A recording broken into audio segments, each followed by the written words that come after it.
Mr. Speaker, to bring to the attention of the House it is matter of concern. In line with what Dr. Nyikaras just Mr. said. Speaker, we are a country that is governed This by is the rule actually of law. what we've been saying.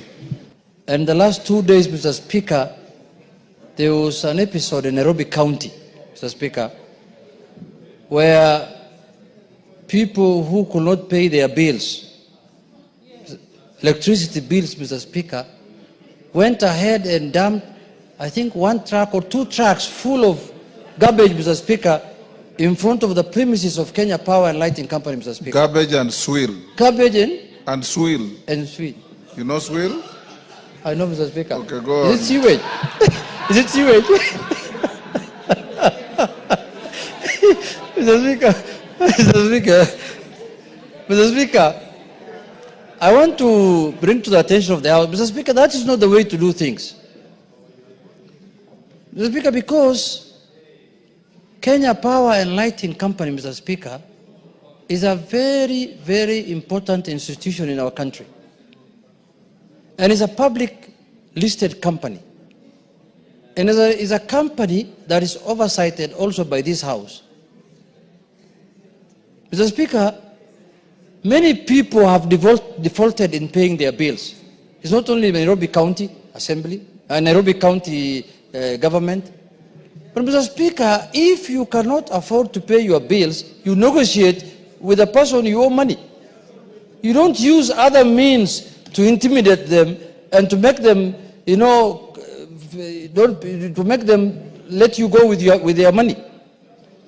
Mr. Speaker, I stand here to condemn that matter, Mr. Speaker, because it is uncouth and primitive, and it is an irresponsible way of dealing with an issue. Mr. Speaker, Nairobi City County of late has been doing a good job. They have been trying to clean the city, to remove, kiosks on the roadside that have encroached on the public pavements, Mr. Speaker. But this act they did yesterday, Majority Leader, is unacceptable. How can you, at this time, intimidate a government institution? Even though some of the major shareholders might be private, even some of them are members of this House, I know, of Kenya Power, and I'm told they're getting very good dividends this financial year because Kenya Power is doing very well. I don't know, he's not around now, but he's a serious investor in that place, Mr. Speaker. But that's very good. Even us, we aspire to be that. Somebody who's younger than me, that I don't know how we achieve that. I'm really worried, Mr. Speaker. I need to pull up my socks and do something, Mr. Speaker. But having said that, Mr. Speaker, and that could be one of the reasons why we want to have change in the budget committee, maybe. Who knows? But I leave it there for people to decide. In my place to judge anyone, Mr. Speaker. But Mr. Speaker, the issue that I want to bring to the attention of the House is that the Nairobi County government must apologize and must desist from that kind of act going forward. The governor must apologize to the institution called Kenya Power and Lighting Company and residents of Nairobi in general. Because, Mr. Speaker, we cannot do that. Tomorrow, they will have a problem with NEMA. They will have a problem with any other institution. Is that the way you are going to solve your disputes? So, Mr. Speaker... What will stop them from dumping garbage and swill outside your gate? What will stop them? The Speaker is asking me from dumping garbage in front of my house. The Speaker, that's a good question. Because if I don't pay for their services also, if I don't pay their water bills on time, or I don't pay maybe their service charge on time, they can dump garbage also in front of my house. Mr. Speaker, then they tell me, until you pay your dues, we are not going to remove any garbage from in front of your house. So, Mr. Speaker, this is a new phenomena that is, we have never seen it before. So, Mr. Speaker, the governor was elected by Kenyans through the UDA party.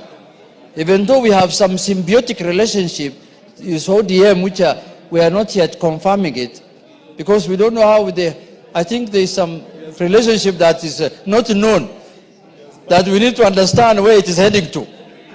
But Mr. Speaker, in spite of all that, with our symbiotic relationship with the governor, we have to condemn things when they are done wrongly. And that was a wrong act on the part of the Nairobi County government, Mr. Speaker. And we are not doing this we are warning people who might attempt to do that kind of nonsense, Mr. Speaker, because it might not end with them. There are other institutions also who can do that. There are others who can lock up your house, for not paying your dues or something. So, Mr. Speaker, with those few remarks, I want to say that act must be condemned and it must not be repeated again, Mr. Speaker. And if it is done, this House now will exercise its mandate of oversight. Mr. Speaker, nothing constitutionally stops us from summoning governors. Yes. Nothing. There is no in the Constitution that writes governors can only be summoned by the Senate. Mr. Speaker, the Constitution says Parliament can summon anyone. Parliament. Yes. And when you say Parliament, it is both the Senate and the National Assembly. Yes. That is Parliament. Parliament can summon anybody in Kenya. Parliament. So under that provision of the Constitution, we will summon governors if they go wayward. They must stick to the rule of law and they must respect the laws that we have put in place as a House to govern this country. Thank you, Mr. Speaker. Ichungwa. Thank you, Honorable Speaker. Let me also join the Honorable Junet Mohammed, Minority Leader, first in condemning that act by the county government of Nairobi. And two, to ask both the county government of Nairobi and the Kenya Power and Lighting Company to get into a negotiation or some sort of dialogue to be able to resolve the issues that are before them on issues touching on pending bills, Honorable Speaker. What we have seen around Stima Plaza, Honorable Speaker, is these are criminal acts.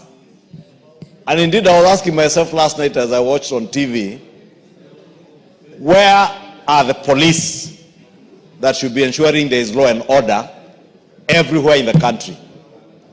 The Inspector General of Police must take decisive action. And it must begin with the drivers who drove those trucks there. Because, Honorable Speaker, it should be very easy for the Inspector General of Police through DCI to extract information as to who were the drivers who dumped there. From the drivers to the people who instructed them. Whether it goes all the way up to the governor, it should not matter. Because we should not entertain criminality in the guise of attempting to collect your debts from public institutions, Honorable Speaker. What would happen today, Honorable Speaker? Our constituents, some of them are waiting for bursaries, others are waiting for grade 9 classrooms to be built through NGCDF, and members of parliament are here asking for NGCDF money. What if we decided that everybody now will take the law into their hands and do whatever you want, Honorable Speaker? Are we going to have a country? The City Council of Nairobi owes businessmen and women in this country money in pending bills to the tunes of hundreds of billions. What if the people who are owed by the City County of Nairobi also tomorrow decided to go and dump their garbage outside City Hall? How would the governor of Nairobi take that? Number two, Honorable Speaker, under the integrity, it's called the EACC Act, Ethics and Integrity Act. These are not just criminal acts, but acts that go against the Integrity and Ethics Act. Acts under the NEMA Act. Yes, criminal acts under the NEMA Act, criminal acts under the Ethics and Integrity Act, and also criminal acts because you are dumping garbage deliberately on a road and sewer. You will expend public resources to dump and to later clean up. It is abuse of public funds. Yes.